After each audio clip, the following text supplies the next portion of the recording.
Hey guys and gals, and we're here from Drag Queen Gaming. Just something about on Twitter, the Gaming Dragon. Today I'm coming back at you with a Let's Play episode of a Wanna Hug That Gator. Anyway, y'all, let's go ahead and jump right back in, shall we? Alarm chain, you were up, and let's go. Let's see what is in store for us today. This does not look to be a good situation. Alright. Slowly, I opened the door and inched myself inside. The principal was sitting behind her disorganized desk, blanketed with numerous sheets, and between me and her, Mia and Ben, looking back at me from their own chairs. You wanted to see me, Principal Scalar? Yes, Mr. Nito, there's some matters we need to discuss. She motions to the third chair in front of her. I take a seat as instructed next to Ben, who's more or less acting as a personal barrier between me and Mia. Mr. McKnight has informed me that there was an incident between you and Miss Moretti earlier this month, in which school property was severely damaged. Yeah, it was near the start of the month, so why now? I look at Ben and Mia. I'm sorry. There were more pertinent issues at the time, Inco. I had to keep pushing this back to handle things like the audit paperwork and... An excessively heavy breath leaves Miss Scalar's mouth. You should have given me the reports for this as soon as it happened. Miss Scalar looks at Ben as he frowns. This needs to be resolved by the end of today, Benjamin. Her tired eyes turned my way. Please, so that I can finish this as soon as possible. While she spoke, my focus was on Mia, and the smile that crept across her face. From what Miss Moretti has told me, it was you who instigated it in the first place. Care to explain? What? Principal Scalar, Mia was the one who... We are aware that she caused the damage, Mr. Nito. Oh. The older woman leans forward with a pen and paper in hand. What we need to know is how this incident happened in the first place. I think we should hear Mia's side of the story first. Oh, you son of a... Since she was the one who inadvertently caused the damage, after all. The red-scaled girl nods, holding out her hands as she begins. Miss Scalar, I was just trying to talk with Olivia that day, when out of nowhere Inco shows up and starts getting on my case.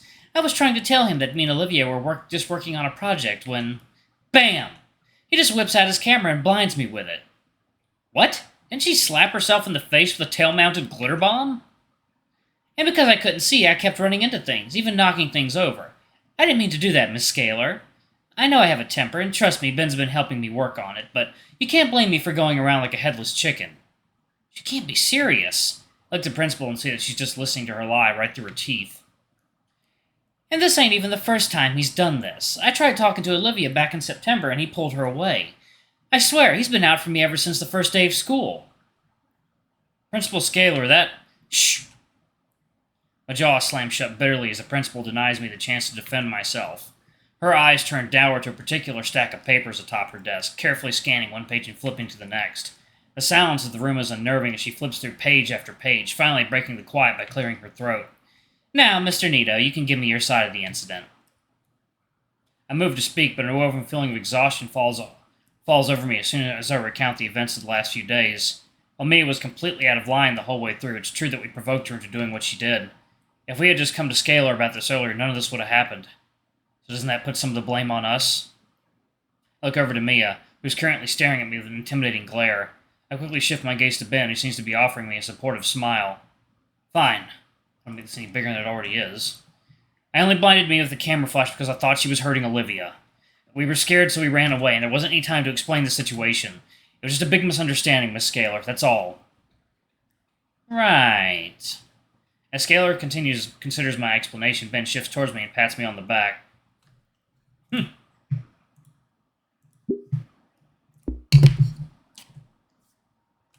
His gesture of support is contrasted by the evil grin painted on on the face of the Crimson Devil towering behind him. We all stand in silence as we await the verdict.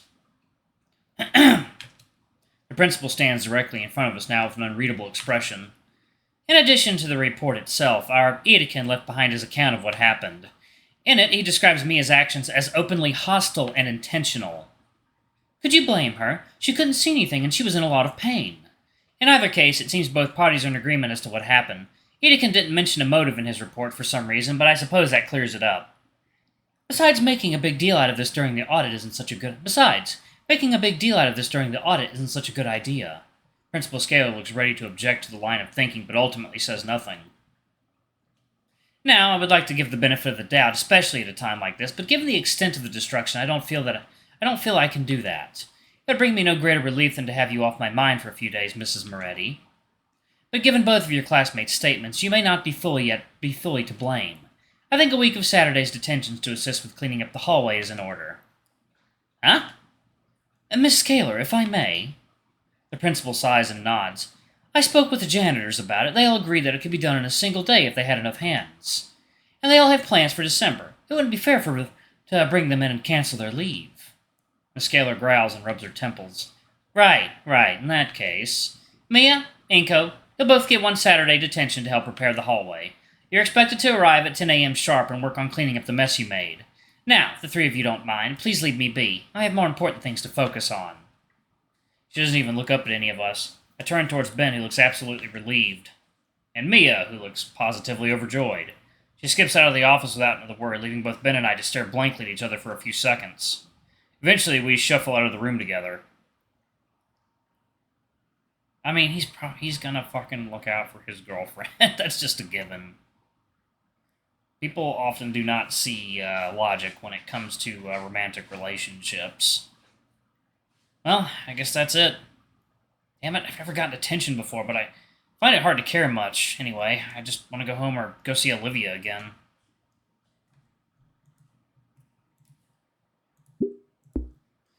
Inco, are you okay? My head turns half-heartedly towards Ben. No, not really. Look, man, I'm really sorry for what happened back there. But thanks for helping me out. I didn't want to make a big deal out of this since me and Olivia are both struggling. Speaking of Olivia, is she doing all right? She's at home right now.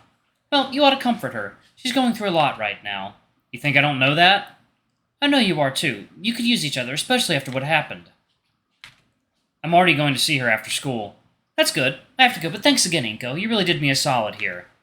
Besides, attention isn't all that bad, and it's not going to appear on your record. I can make sure of that. Huh. Thanks, Ben. Don't mention it. With a smile, the student council president nods at me and turns to leave. Before long, it's just me standing in the empty hallway outside the office. I mean, that could have gone a lot worse. It's only lunch, and I already want to go home and fall asleep. At least Damien and Liz are probably waiting for me. Yeah, I only got detention. That's not too bad. After school, I took the metro back home to shower and put on some new clothes. Everything's frozen. As it turns out, my parents really were on a business trip for the weekend, as indicated by a sticky note on the fridge. Huh. Well, I'm back at the Paynes regardless. Randy opens the front door to let me in. Ah, there you are. Damien mentioned that you'd be coming over later. Hey, Randy. Say, Inco, I was wondering if you wouldn't mind shoveling the snow off the driveway when you can. Would really appreciate it, and I'll even pay you a couple bucks for it. No need for the payment, sir, as thanks for letting me come unannounced again. Thanks a bunch, really. As Randy leaves, I collapse onto the couch and let my head rest against the comforter. God, that whole thing with Ben and Mia really took a lot out of me. The weight of my heavy thoughts drags my head sideways until I can see Olivia's bedroom door. My eyes linger there as I consider getting up to see her or just giving her some time to come out. She has to know I'm here now, right? She probably does. She also probably doesn't want to do her silly knee walk thing again. I wonder how mad she'd be if I caught it on camera. My presence then cuts off my view before sitting right next to me. Hey, you alright, Inky? You were kinda out of it at lunch.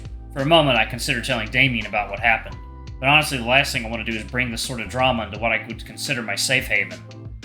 Yeah, I'm alright, Damien. Just had a rough time at school, and I'm hoping to take my mind off of it. Ah, that's pretty understandable. I mean, what with everything that's been going on and all. If only you knew. In an attempt to comfort me, Damien pats my shoulder. Tell you what, I'll finish up my homework, and then we can chill over a game of rock ring or something.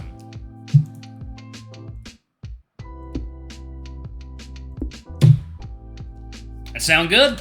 Yeah, sounds good. Sweet! Zoop! Alone again. My stomach is aflutter with butterflies as I get up from the couch. Olivia's room is just a couple steps away, and each one stirs the butterflies even more.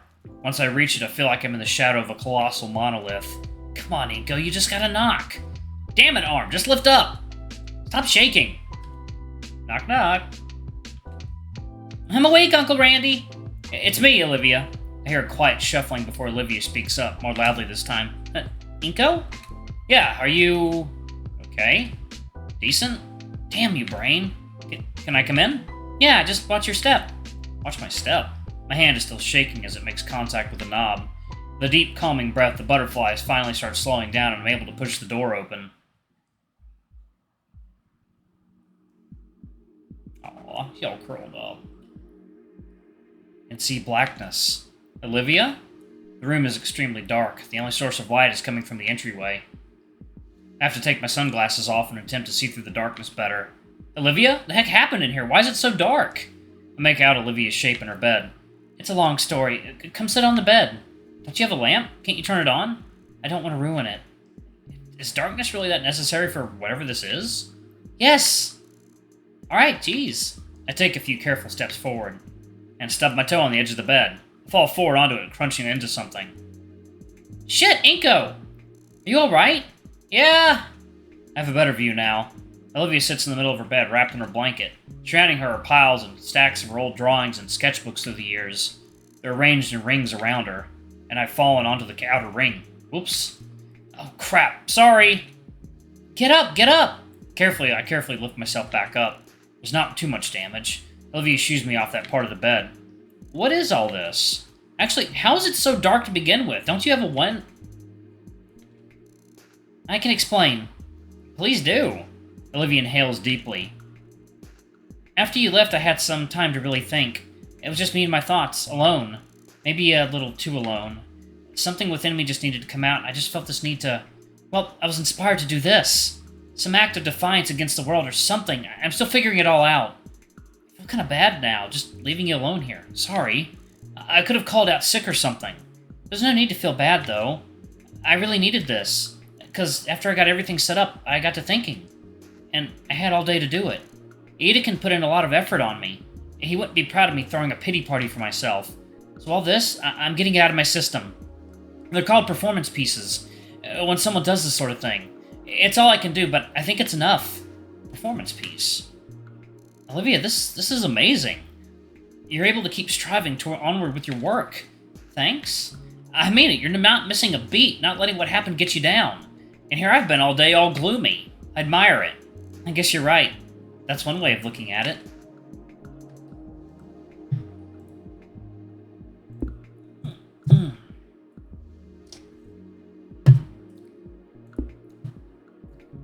Do you want to come out in the living room? No. I think I want to stay here a while longer.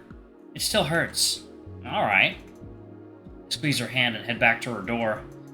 I'll be out here for a while then. She nods and shuts the lamp off again. I shut the door and sit back on the couch. A performance piece. I never would have thought of that. Man, that really is something else. Inky! Hey, Vinny. I wave at Vinny and Damien, the two brothers entering the living room behind me. I guess their room is back there. Man, do I have great timing or what? Oh god. I take a moment to consider what he means when Vinny plants himself right in front of the television and begins pulling something from the cabinet underneath. Oh! You mean it's game time then? Yeah, man, it's game time! Alright, y'all, I'm gonna pause it right there. Thank y'all so much for watching. Don't forget to like, comment, subscribe, ring that notification bell, and check out our Patreon if you can. It always helps. Anyway, I love you all, and I'll see y'all in the next video. Bye-bye!